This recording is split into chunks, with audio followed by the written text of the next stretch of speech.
Olá, crianças, tudo bem com vocês? Hoje a matéria História, a continuação das grandes navegações, e o título é Em Terras Indígenas.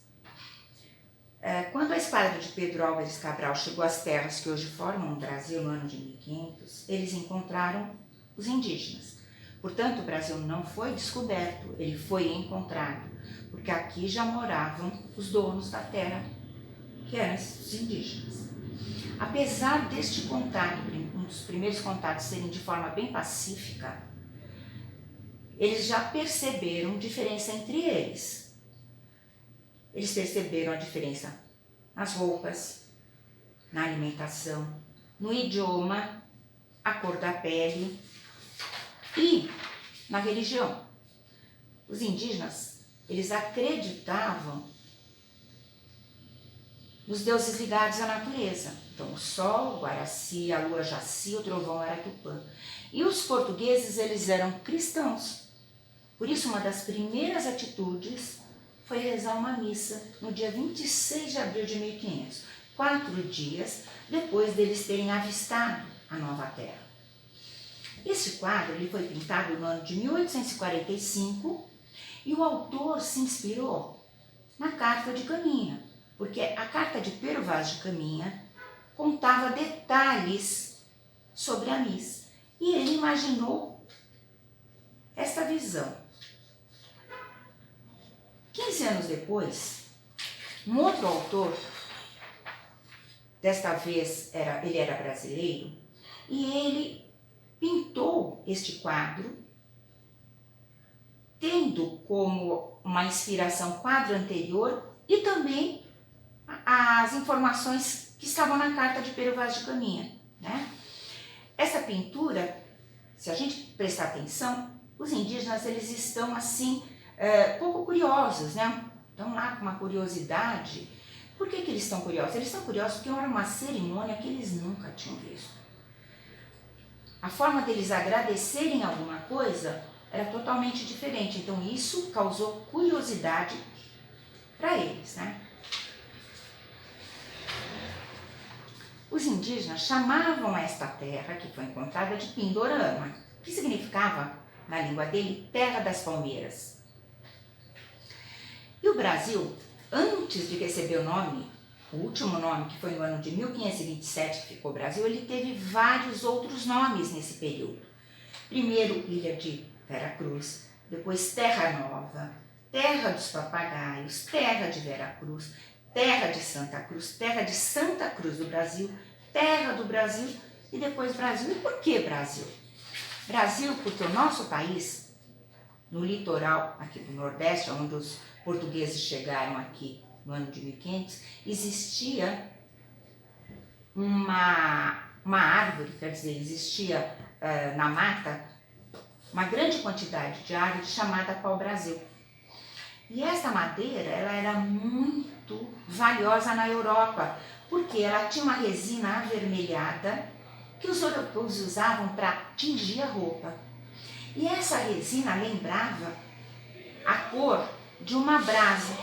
Quer dizer, o carvão, quando ele ainda tem fogo, ele fica assim, essa cor de brasa. Então, brasa significa, né? Aliás, Brasil significava brasa. Então, por lembrar, né, essa cor, e como aqui no litoral existia uma quantidade imensa, eles chamavam do país, né, da brasa, Brasil, tá bom? A Carta de Pero Vaz de Caminha, ela foi muito importante porque é um documento histórico valiosíssimo. Nessa carta, ele vai mandar ao rei de Portugal, Dom Manuel, contando sobre tudo, durante a viagem, até encontrarem as novas terras e como eram os habitantes dessa nova terra, né? Tudo o que ele viu, tudo o que ele achou de diferente e curioso, ele mandou para o rei de Portugal em uma carta, tá bom? E aí, a gente vai saber muitos hábitos e costumes através da carta.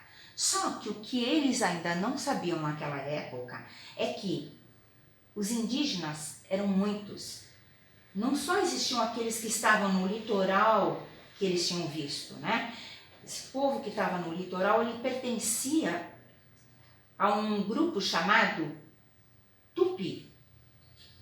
Mas nessas terras existiam mais de 5 milhões de indígenas. E esses indígenas pertenciam a 900 povos diferentes, mais ou menos. Um deles era o Tupi. Apesar dos portugueses acharem que todos eles eram iguais, eles não eram iguais. Eles tinham hábitos e costumes e a língua diferentes, um grupo de outro grupo. E muitas vezes esses grupos, eles eram inimigos e até guerreavam entre eles, né? Então, apesar da aparência, eles eram diferentes sim entre eles. Vamos ver como é que são os indígenas na atualidade. Nós vimos que no começo, quando os portugueses chegaram aqui, tinham mais de 5 milhões de indígenas, embora os portugueses não sabiam.